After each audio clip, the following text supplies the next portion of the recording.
Hello, and you're welcome to a special episode of Global Business Insights, where we look at today's Bank of England decision to hold benchmark interest rates. But first, some other central bank news for some context on what major central banks are doing of late.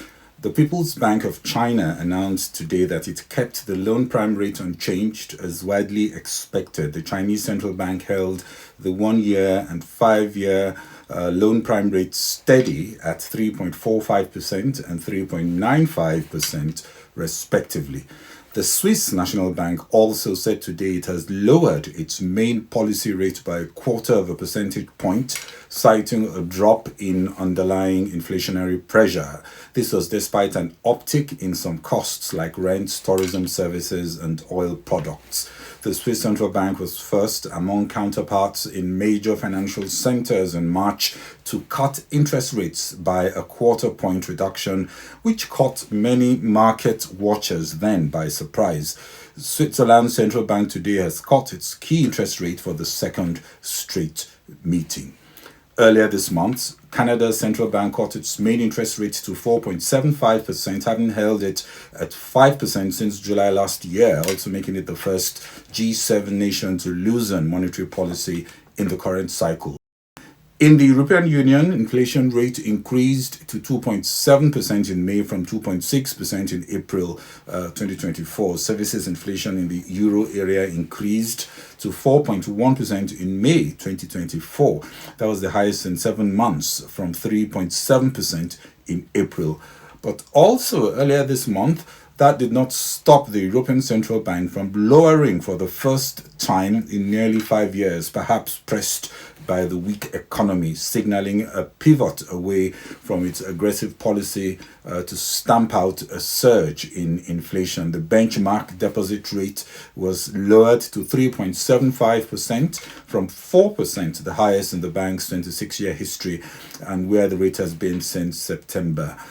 In the UK, however, services inflation fell to 5.7% in May from 5.9% in April of 2024, above forecasts of 5.5%.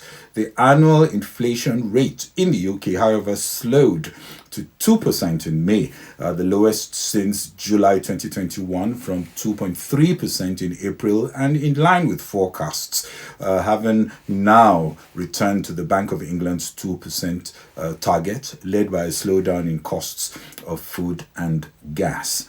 In March, Bailey sounded optimistic, saying that we don't have to actually get inflation all the way back to target to cut rates. For instance, we have to be convinced that it's going there. Also, we saw the committee, that's the Bank of England committee, that was today, say that the timing of the upcoming general election in just 2 weeks' time was not relevant to their decision, which they made to hold interest rates at 5.25%, insisting that the decision was made on the basis of what was judged necessary to achieve the 2% inflation target. Two members preferred to reduce the bank rate by 0.25 percentage points like the previous meeting to 5%. At its meeting ending on 19th June 2024, the MPC voted by a majority of 7-2 to maintain the bank rate at 5.25%. The BOE said they see inflation still rising, albeit slightly in the second half of this year, as declines in energy prices last year fall out of the annual comparison.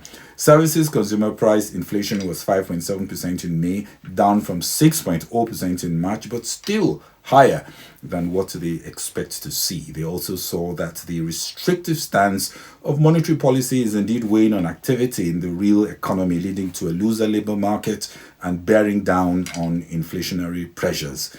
At the next August meeting, the BOE say they are prepared to adjust monetary policy as warranted by economic data to return inflation to the 2% target sustainably.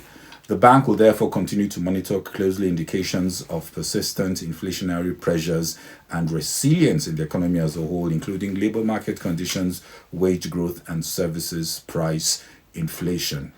Having watched the conduct of monetary policy committees in various countries for over 10 years, three things that I see as most pertinent as I've been following these central bank decisions.